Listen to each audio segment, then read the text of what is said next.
Merci Madame la Présidente. Monsieur le Directeur Général Gavi, l'Alliance mondiale pour les vaccins, je vais d'abord expliquer ce que c'est Gavi, puisque les gens qui nous regardent ne savent pas ce que c'est, et je vous poserai 2 questions.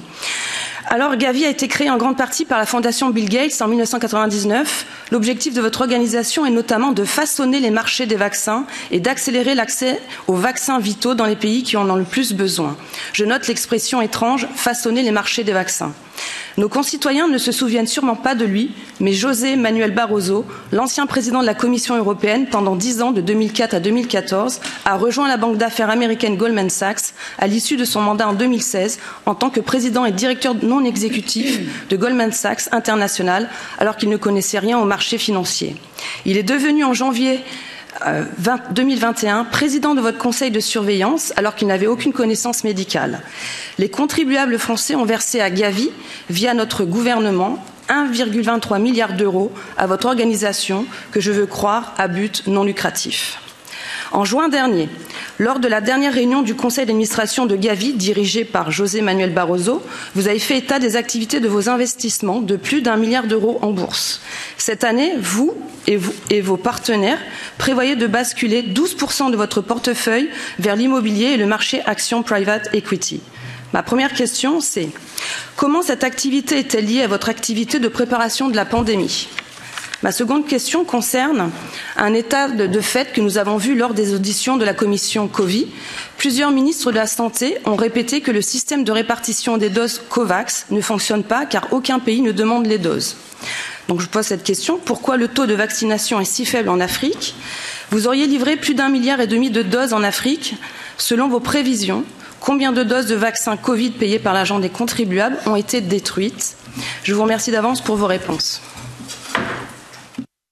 Thank you for those questions. So, first of all, on the questions of our creation, there were 2 previous initiatives to try to bring vaccines forward because in the mid-70s, coverage rates in developing countries were less than 5% and death rates were extraordinarily high. There was a UNICEF-led effort which looked at universal immunization, and then later a children's vaccine initiative that was there. The second one failed because of challenges with working with the private sector and therefore couldn't make influence. And so when Bill Gates started funding in healthcare, he said, obviously, vaccines are the most cost-effective interventions. He understood the idea that it's very hard and expensive to get vaccines, but once you get them, you can make them, and a little bit like software. And he did put money on the table to start a new initiative, but of course, this is an initiative that is now supported and has been supported by 56 sovereign donors, and the Gates Foundation continues to be an important supporter, but is not by any means the main supporter.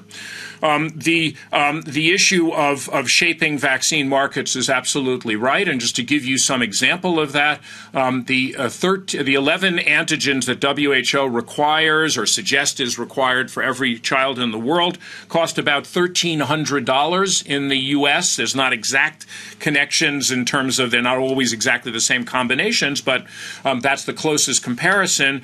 We pay less than $25 for those 11 vaccines. And so we've been very effective at shaping the market. And even once we've gotten low prices, we've seen a 63% drop in costs over the last 10 years for the 3 main vaccines in the portfolio. So this has been a very powerful force. In terms of Mr. Barroso as the chair,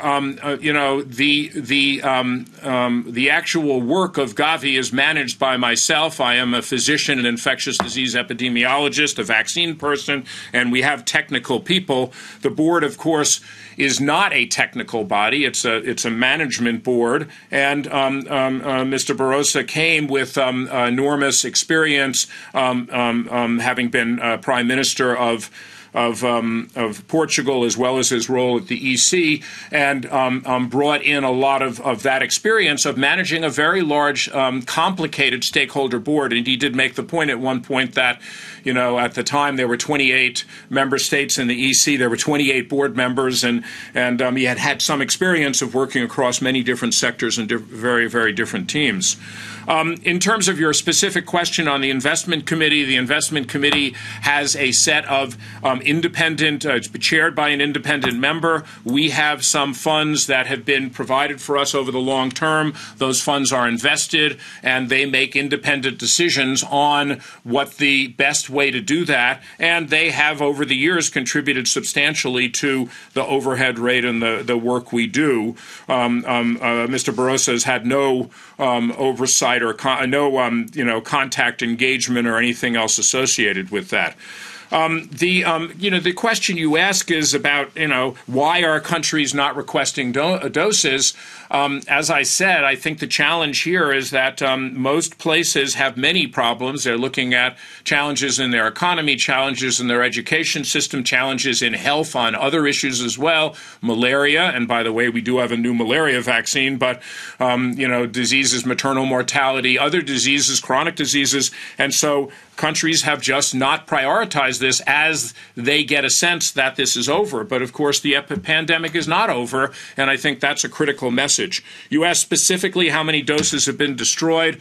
The estimate as of today is around 3% of doses that have been destroyed. We've worked very hard to try to balance the supply and demand. Of course, you want to, if anything, be on a higher supply rather than a lower supply if countries need vaccines. And so, as I said already, we've kept doses available in case countries have need.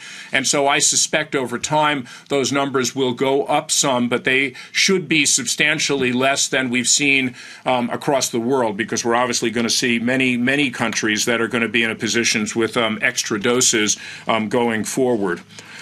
In terms of the questions on the side effects for vaccines, in general, a company can take responsibility for that and has insurance, and also countries can take responsibility. Many countries have no-fault compensation schemes in place. When these new vaccines appeared that were novel, companies said, we will not provide those vaccines, when they're experimental, unless you have protection against liability. These vaccines have been used in billions of people, and we know that they're quite safe.